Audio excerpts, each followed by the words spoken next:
Back to work ang Senate Blue Ribbon Committee sa susunod na linggo para ituloy ang investigasyon sa flood control scandal. Mahaba ang listahan ni Committee Chair Ping Lacson.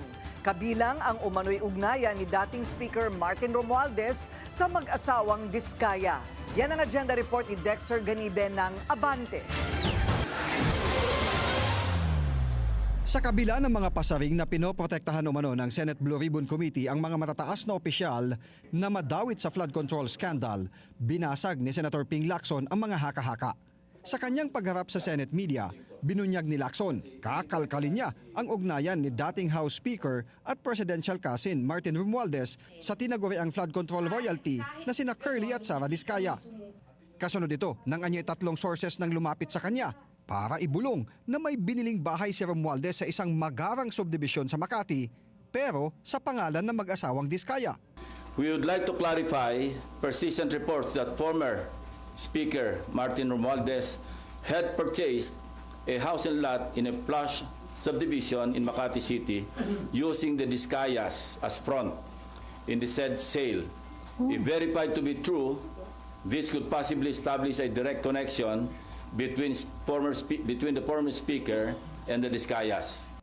Natukoy na rin anya ang unang may-ari ng bahay at nakatakda niya itong kausapin para humarap sa pagdinig. Kapag napatunayan daw ay mai-establish na ang direktang ugnayan ni Romualdez sa mga Diskaya at maaring pagsimulan ng investigasyon kina Romualdez at sa mga Diskaya na anyay naka-corner ng mga kontrata mula 2016 hanggang 2025 na aabot ng higit sa 207.5 billion pesos. Bakit ganun ang connection? Para pagkatiwalaan mo yung isang contractor na nasa sangkot sa, sinabi ko na to, 207.5 billion pesos na kontrata mula 2016 hanggang 2025. Napakalaki.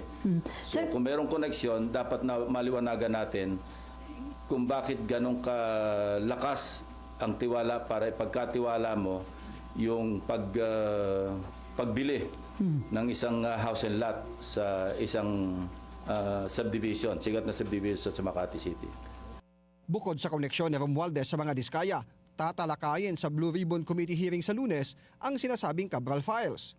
Pinagsusumiti ni Lacson ang DPWH nung mga dokumentong mula sa tanggapan ni dating DPWH Yusek Cabral. Binunyag din ni Lacson ang sadyang minali ni dating DPWH Secretary Manuel Bunoan na mga coordinates ng listahan ng ilang flood control project na kanyang sinumite sa Malacanang na siyang nakalathala sa isumbong sa Pangulo website. Kanya ring padadalhan ng subpoena ngayon si Bunoan na nasa Amerika pa para dumalo sa Lunes dahil naimbitahan na siya sa huling pagdinig pero hindi sumipot. Kapag hindi pa rin makasipot sa Lunes, i-issuehan na ng warrant of arrest si Bunoan. May legislative warrant siya na pwede siyang hulihin. So we will make arrangements with the U.S. Embassy, the Ambassador Babe Romualdez, na kung pwede makipagtulungan, makipag-coordinate sa U.S. authorities para maibalik siya rito.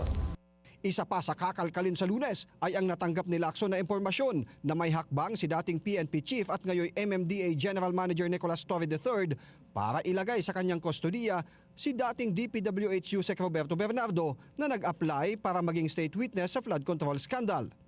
I also intend to clarify with former Yusek Bernardo the circumstances behind a failed attempt by former Chief PNP and now MMDA General Manager Nicolas Torre to take him under the custody of the latter and find out for what purpose. Ika-clarify din ni Senator Ping sa mga tinaguriang BGC boys ang unang napaulat na babawiin nila ang mga naging pahayag sa Blue Ribbon Committee. Lilimitahan lang anya ang mga imbitahan sa Lunes para nakapokus sa mga mahalagang isyu ang matatalakay sa pagdinig. Para sa agenda, Dexter Ganibe, Abante!